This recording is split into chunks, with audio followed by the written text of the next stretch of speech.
تو پارٹی کی تنظیم وہاں براہ راست عمران خان صاحب سیف اللہ نیازی صاحب کے ذریعے چلاتے ہیں. اور پھر یہ جو اب ٹکٹوں کا بھی ہو رہا تھا تو ٹکٹ ظاہر ہے علی امین گنڈاپور نے ڈی آئی خان میں دیے تو علی امین گنڈاپور مرکز میں ان سے منسلک ہے. اسی طرح علی محمد خان نے مردان میں دیے تو وہ مرکز میں ان سے منسلک ہیں. پھر اسد کیسر نے سوابی میں دیے تو وہ مرکز میں ان سے منسلک ہیں.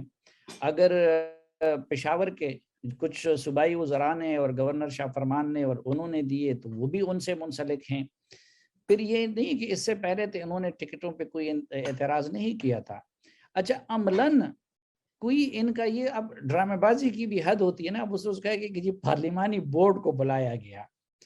ان انتخابات کے ٹکٹ الاٹمنٹ کے لیے کوئی پارلیمانی بورڈ تھا ہی نہیں. تو وہ تو یہ براہ راست یہاں سے ہو رہا تھا.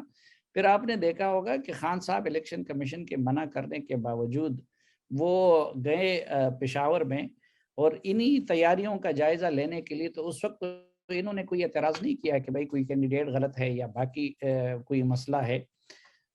تو میں سمجھتا ہوں کہ یہ صرف وہ اپنی جو شکست ہے ان کے لیے ایک عذر وہ ڈھونڈ رہے ہیں.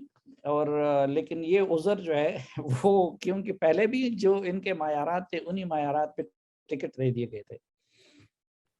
صافی صاحب یہ بھی تو ہو سکتا ہے نا کہ جو نتائج آئے ہیں اس کے بعد آنکھ کھلی ہو خان صاحب کی اور جو اگلا مرحلہ ہے غالباً مارچ میں تو اس میں وہ یہ اے ٹی ایمز اور بھائی بھتیجاواد اور یہ اقربا پروری اس سے بالکل دور پارٹی کارکنوں کو غریبوں کو درزیوں کو مزدوروں کو وہ ٹکٹ دیں. یہ بھی تو ممکن ہے.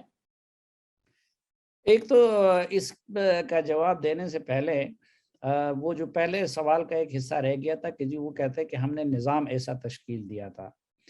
تو اب اس نظام کا کریڈٹ بھی یہ لوگ غلط لے رہے ہیں.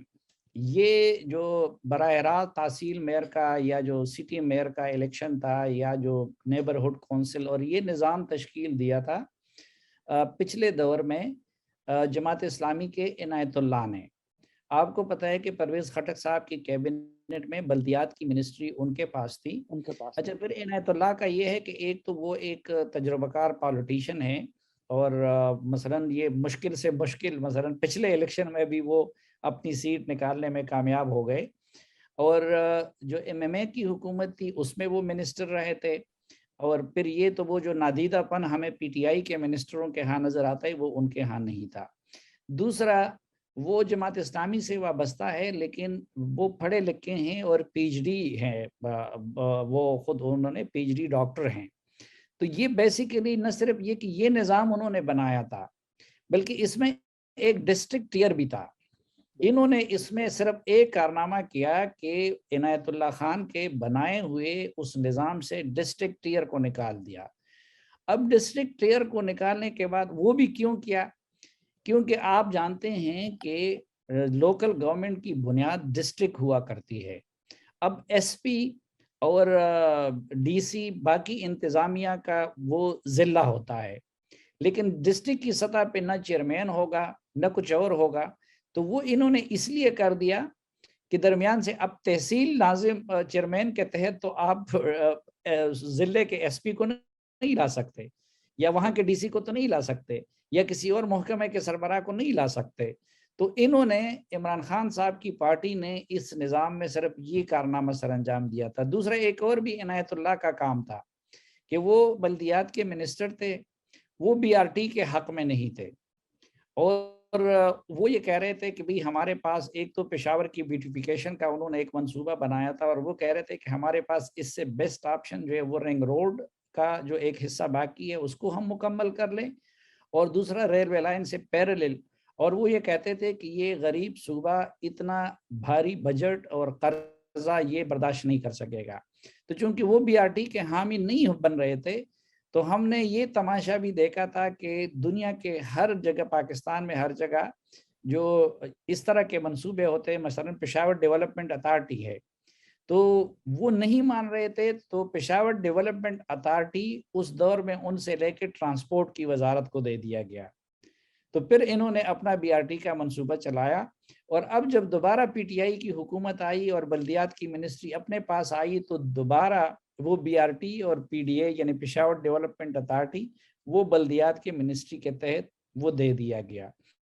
تو ایک تو جو جس چیز کا یہ کریڈٹ، پھر یہ لوگ تو انتخاب نہیں کرانا چاہ رہے تھے نا، 2019 میں ہونے تھے، یہ تو وہی لوگ جماعت اسلامی عدالت میں گئی اور ہائی کورٹ کے حکم پہ ان کو انتخابات کرانے پڑے۔ پھر جب ہائی کورٹ کی وجہ سے مجبوری بن گئی تو پھر انہوں نے کہا کہ ہم غیر جماعتی بنیادوں پہ کریں گے۔ پھر وہ لوگ نچلی ہائی سطح پہ ڈسٹرکٹ اور نیبرہڈ میں غیر نیبرہڈ جماعتی میں کریں ہم گے۔ اس پہ کریں گے۔ تو جب ادھر پھر کورٹ میں گئے اور ہائی کورٹ نے جماعتی بنیادوں پہ کرانے کا حکم دیا تو پھر اس کے خلاف حکومت سپریم کورٹ میں اپیل میں گئی۔ اس کا مطلب یہ ہے کہ ان کو بھی خود اپنی اوقات کا اندازہ تھا، اس لیے ممکن حد تک انہوں نے الیکشن سے بھی رائے اختیار کیا، اور پھر جب الیکشن کروائے بھی تو وہ غیر جماعتی بنیادوں پہ کرانے کی کوشش کی۔ صافی صاحب، جو مقامی حکومتیں ہیں اس کی جو روح ہے وہ اقتدار کو نچلی سطح تک منتقل کرنا ہے، ڈیولوشن ہے۔ تو اب جب یہ انہوں نے ضلع کی جو ٹیئر ہے اس کو ہٹا دیا ہے تو عملاً جو ضلع کی جو انتظامیہ ہے وہ ضلع کی منتخب جو قیادت ہے اس کی بجائے اوپر صوبے کی طرف منتقل ہو گئی، یعنی کہ بجائے مرکزیت کے انہوں نے بجائے اقتدار نچلی سطح پہ منتقل کرنے کے مزید انہوں نے مرکزیت پیدا کر دی ہے۔ جی، میں نے آپ سے عرض کیا نا کہ اور آپ بہتر جانتے ہیں کہ یہ جو ہمارا بیوروکریٹک نظام ہے یا پولیس کا نظام ہے اس میں تو بنیادی طور پر ڈسٹرکٹ ہیڈ بنیادی حیثیت رکھتا ہے، اور اس لیے جنرل مشرف کے دور میں ہوں یا باقی میں تو ضلع کونسلیں پہلے زیادہ دور میں تھی یا اس کے بعد ضلعی حکومتیں تھی، تو انہوں نے یہاں سے لوکل گورنمنٹ کے نظام سے پولیٹیکل وہ نکال دیا، ڈسٹرکٹ ٹیئر کو نکال دیا۔ اب تحصیل ناظم کے تحت تو آپ ضلع کا SP نہیں دے سکتے، نہیں چلا سکتے۔ تو وہ اس لیے انہوں نے کیا، سوچ سمجھ کے کیا، جان بوجھ کے انہوں نے کیا تھا، ڈسٹرکٹ ٹیئر ان سے ختم کروایا کہ وہ صوبائی حکومت کے کنٹرول میں رہیں اور ان کا ان سے کوئی سروکار نہ رہے۔ دوسرا اس میں ایک اور مسئلہ آئے گا، پتہ نہیں کہ یہ لوگ کیا حل نکالتے ہیں، کہ 18th امینڈمنٹ کی روح سے اگر صوبے کی سطح پر آپ پھر پروونشل فائنانس کمیشن دیتے ہیں اور وہاں پہ وہ کرتے ہیں تو وہ تو ضلعوں کے مابین وسائل تقسیم ہونے ہیں، لیکن یہاں آپ نے ضلع کی ٹیئر کو درمیان سے نکال دیا۔ تو اب میں سمجھنے سے قاصر ہوں اور میں کوئی آئینی ماہر نہیں ہوں کہ اب اس کی کیا صورت نکلے گی، کہ آپ پھر پہلے تو خیر کوئی صوبائی حکومت اس کے لیے تیار بھی نہیں ہوتی، لیکن اگر اس آئینی تقاضے کو اور 18th امینڈمنٹ کی روح کے مطابق عمل کیا جاتا ہے تو پھر یہ لوگ کیا کریں گے کہ تحصیل کی سطح پہ وسائل PFC کریں گے یا کیا ہوگا؟